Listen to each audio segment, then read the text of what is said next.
ഈശോയിൽ എൻ്റെ ഏറ്റവും പ്രിയപ്പെട്ട സൗരങ്ങളെ, പരിശുദ്ധ അമ്മയോട് ഒത്തിരി അധികം നമ്മൾ കൂട്ടുപിടിക്കുന്ന ഒരു മാസമാണല്ലോ ഈ ഒക്ടോബർ മാസത്തിൽ. ഒരുപാട് ജവമാലകൾ നമ്മൾ ചെല്ലുന്നത്, ജവമാല ആ ഒരു പ്രാർത്ഥനയ്ക്കൊക്കെ ഒത്തിരി പ്രാധാന്യം കൊടുക്കുന്ന ഒരു മാസമാണ്. നമ്മളിവിടെ നമ്മുടെ മരിയം കൂടാരത്തിൽ എല്ലാ ദിവസവും 31 ദിവസവും ജവമാല നടന്നുകൊണ്ടിരിക്കുകയാണ്. നമ്മൾ ഈ ജവമാലയൊക്കെ ചെല്ലുമ്പോൾ പരിശുദ്ധ അമ്മയുടെ കൂട്ടുപിടിക്കുമ്പോൾ ഈശോയിലേക്ക് നമ്മളെ കൂടുതൽ അടുപ്പിക്കാൻ സഹായിക്കുന്ന ഈ പരിശുദ്ധ അമ്മ നമ്മുടെ മുമ്പിൽ നമ്മുടെ ആത്മീയ ജീവിതത്തിൽ നമ്മളെ ഹെൽപ്പ് ചെയ്യുന്ന ഒരു 2-3 കാര്യങ്ങളുണ്ട്. വളരെ സിമ്പിളായ ഒരു കാര്യമാണ്. നിങ്ങൾ നല്ല ശ്രദ്ധയോടെ ഒന്ന് കേട്ടിരുന്നാൽ പെട്ടെന്ന് പറഞ്ഞുതരാം. ഒന്ന്, ഈ ലൂക്കാ സുവിശേഷം 1-ാം അധ്യായത്തിൽ 38-ാമത്തെ വാക്യത്തിൽ നമുക്കറിയാവുന്ന ഒരു കാര്യമാണ്. ദൂതൻ ഈ കാര്യങ്ങളൊക്കെ പറഞ്ഞു കഴിയുമ്പോൾ പരിശുദ്ധ അമ്മ പറയുന്ന ഒരു മറുപടിയുണ്ട്. നിന്റെ ഇഷ്ടം നടക്കട്ടെ കർത്താവെ, അങ്ങയുടെ വാക്ക് എന്നിൽ നിറവേറട്ടെ, ദൈവത്തിൻ്റെ വചനം നടക്കട്ടെ, ഇഷ്ടം നടക്കട്ടെ എന്ന് പരിശുദ്ധ അമ്മ പറയാണ്. നമ്മൾ ഈ ജപമാല ചൊല്ലുന്നു, ഈശോയോട് ചേർന്ന് നിൽക്കുന്നു, പരിശുദ്ധ അമ്മയുടെ കൈ പിടിക്കുന്നു. നമ്മൾ പരിശുദ്ധ അമ്മയിൽ നിന്ന് പഠിച്ചെടുക്കേണ്ട ഏറ്റവും ആദ്യത്തെ കാര്യങ്ങളൊന്നാണിത്. ശരിക്കും ഈശോയെ നിന്റെ ഇഷ്ടം നടക്കട്ടെ എന്ന് പ്രാർത്ഥിക്കാൻ നമ്മുടെ മനസ്സ് തുറക്കണം. നമുക്കിപ്പോൾ ഓരോ ആവശ്യങ്ങളുണ്ടല്ലേ, നമുക്ക് കടങ്ങളും രോഗങ്ങളും പരീക്ഷകളുണ്ട്, വേദനകളുണ്ട്, ചിലപ്പോൾ സങ്കടങ്ങളൊക്കെ ഉണ്ട്. നമുക്ക് ഈ കാര്യം സാധിച്ചു കിട്ടണം, എല്ലാം ഉണ്ട്. ആത്മീയ നിയോഗങ്ങൾ, ഭൗതിക നിയോഗങ്ങളൊക്കെ ഉണ്ട്. പക്ഷെ അവിടെ എല്ലാം നമ്മുടെ മനസ്സ് അത്ര ഓപ്പൺ ആയാൽ മാത്രമേ നമുക്കിങ്ങനെ പരിശുദ്ധ അമ്മയെ പോലെ പറയാൻ പറ്റുള്ളൂ. നിന്റെ ഇഷ്ടം നടക്കട്ടെ, കർത്താവിൻ്റെ ദാസി, നിന്റെ വാക്ക്, നിന്റെ ഇഷ്ടം നടക്കട്ടെ എന്ന് നമ്മൾ പ്രാർത്ഥിക്കുന്ന എല്ലാ നിയോഗങ്ങളും ഉണ്ടല്ലോ, ശരിക്കും അങ്ങനെ ഒരു ആറ്റിറ്റ്യൂഡ് വേണം. എനിക്ക് ആഗ്രഹം ഇതാണ്, ലോട്ടറി അടിക്കണം എന്നുള്ള 10 കോടി. ഈശോയെ നിന്റെ ഇഷ്ടം 100 രൂപയാണെങ്കിൽ നിന്റെ ഇഷ്ടം നടക്കട്ടെ. ഒരു പൊട്ട എക്സാമ്പിളാണ്, പക്ഷേ അതൊന്ന് ഹൃദയത്തിലോട്ടൊന്ന് ഏറ്റെടുത്ത് നമ്മളെല്ലാ കാര്യങ്ങളും നമ്മൾ കുറവിലോ, നമ്മൾ സങ്കടത്തിലോ, നമ്മൾ ദാരിദ്ര്യത്തിലോ ജീവിക്കണമെന്ന് ഈശോയ്ക്ക് ആഗ്രഹമില്ല. പക്ഷെ നമ്മളിതൊക്കെ പറയുമ്പോൾ, എല്ലാ പ്രാർത്ഥനകളും ഈശോയുടെ കയ്യിലോട്ട് കൊടുക്കുമ്പോൾ അമ്മ മാതാവ് നമുക്ക് പഠിപ്പിച്ചു തരുന്ന ഒന്നാമത്തെ കാര്യമാണ് നമ്മളിങ്ങനെ പ്രാർത്ഥിക്കണം. എന്ത്? ഈശോയെ നിന്റെ വാക്ക് നടക്കണം, നിന്റെ ഇഷ്ടം നടക്കണം. അതാണ് ഒന്നാമത്തെ കാര്യം. പരിശുദ്ധ അമ്മയിൽ നമ്മൾ പഠിക്കേണ്ട ഒരുപാട് പാഠങ്ങളൊന്ന്. രണ്ടാമത്തത് വളരെ പെട്ടെന്ന് പറഞ്ഞുതരാം. ലൂക്കാ സുവിശേഷത്തിൽ തന്നെ 1-ാമത്തെ അധ്യായത്തിൽ 45-ാമത്തെ വാക്യമാണ്. എലിസബത്ത് അമ്മ ഈ മാതാവിനെ കണ്ട സമയത്ത്, മറിയത്തെ കണ്ട സമയത്ത് ഇങ്ങനെ പറഞ്ഞു, കർത്താവ് അരുളി ചെയ്ത കാര്യങ്ങൾ നിറവേറുമെന്ന് വിശ്വസിച്ചവൾ ഭാഗ്യവതി. ആദ്യത്തെ സ്റ്റേറ്റ്മെന്റ്, ആദ്യത്തെ വചനമായിട്ട് ഇത് കണക്ട് ചെയ്യണം. ഞാൻ ഈശോയോട് ഇങ്ങനെ, ഇല്ലെങ്കിൽ നമ്മൾ പറയാറില്ലേ, കർത്താവേ നിന്റെ ഇഷ്ടം നടക്കട്ടെ.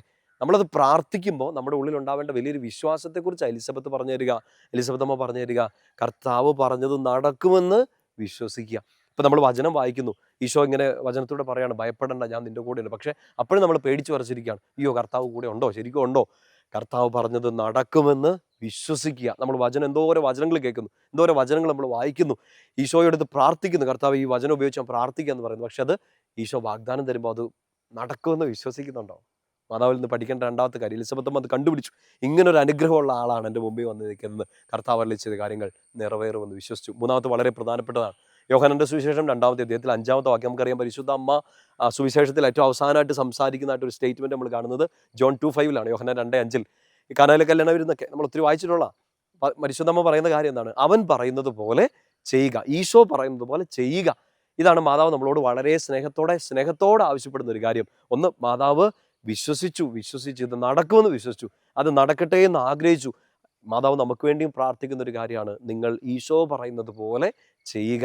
നമുക്ക് നമ്മുടെ ജീവിതത്തിൻ്റെ വഴി ഒരിക്കലും തെറ്റാതിരിക്കും. ഇനി എവിടെയെങ്കിലുമൊക്കെ വഴി തെറ്റിപ്പോയിട്ടുണ്ടോ, തിരിച്ചു കയറി വരാൻ, എവിടെയെങ്കിലും സങ്കടത്തിൽ, ദുഃഖത്തിൽ, ഇരുട്ടിലാണോ എൻ്റെ പ്രിയപ്പെട്ട സഹോദരങ്ങൾ, നമുക്ക് തിരിച്ചു കയറി വരാനുള്ള ഏറ്റവും വലിയ മരുന്ന് പരിശുദ്ധ അമ്മ പറഞ്ഞു തരികയാണ്, അവൻ പറയുന്നത് പോലെ ചെയ്യുക. ചിലപ്പം ഒരനുഗ്രഹം ഇല്ലാത്ത, ഒത്തിരി ബഹളങ്ങളുള്ള ഒരു വീടായിരിക്കും, കാനായിലെ കല്യാണം വരുന്ന പോലെ ഒത്തിരി അസ്വസ്ഥതകളുള്ള ഒരു ജീവിതമായിരിക്കും, ശൂന്യമായ കൽഭരണിയായിരിക്കും, നല്ലതൊന്നും വരാനില്ല എന്ന് വിചാരിക്കുക. പക്ഷേ വെള്ളം നിറയ്ക്കാൻ ഈശോ പറയുമ്പോൾ ആ വെള്ളം നിറച്ചാൽ ബാക്കി ഈശോ അനുഗ്രഹമാക്കി മാറ്റും. അവൻ പറയുന്നത് പോലെ ചെയ്താൽ അനുഗ്രഹമാണ്. നമ്മൾ ഓരോ തവണ ജപമാല ചെല്ലുമ്പോഴും ഇതായിരിക്കണം നമ്മുടെ ഒന്നാമത്തെ നിയോഗം. എൻ്റെ ഈശോയെ നിൻ്റെ ഇഷ്ടം നടക്കട്ടെ, നിൻ്റെ ഇഷ്ടം നടക്കും, അത് ഞാൻ വിശ്വസിക്കുന്നു, അങ്ങ് പറയുന്നത് പോലെ ചെയ്യാനുള്ള കൃപ നൽകണേ എന്ന് പ്രാർത്ഥിക്കുക. അതിനുവേണ്ടി പരിശുദ്ധ അമ്മയും നമ്മളെ സഹായിക്കും, നമുക്ക് വേണ്ടി പ്രാർത്ഥിക്കും. നിങ്ങൾ ചെല്ലിയ എല്ലാ ജപമാലയുടെ ശക്തി ഒരു ഇരട്ടി അഭിഷേകമായിട്ട് നിങ്ങളിലേക്ക് നിറയട്ടെ എന്ന് പ്രാർത്ഥിക്കുന്നു. ഈശോ അരുളി ചെയ്യുന്ന കാര്യങ്ങൾ നിറവേറും, അത് വിശ്വസിക്കുക. അവിടുത്തെ ഇഷ്ടം നടക്കട്ടെ, ഈശോ പറയുന്നത് പോലെ ജീവിക്കാൻ, അനുസരിച്ച് ജീവിക്കാൻ എനിക്ക് നിങ്ങൾക്ക് സാധിക്കട്ടെ. ഈശോയുടെ നാമത്തിൽ ഞാൻ നിങ്ങളെ അനുഗ്രഹിക്കുന്നു. പിതാവിൻ്റെയും പുത്രൻ്റെയും പരിശുദ്ധാത്മാവിൻ്റെ നാമത്തിൽ. ആമേൻ.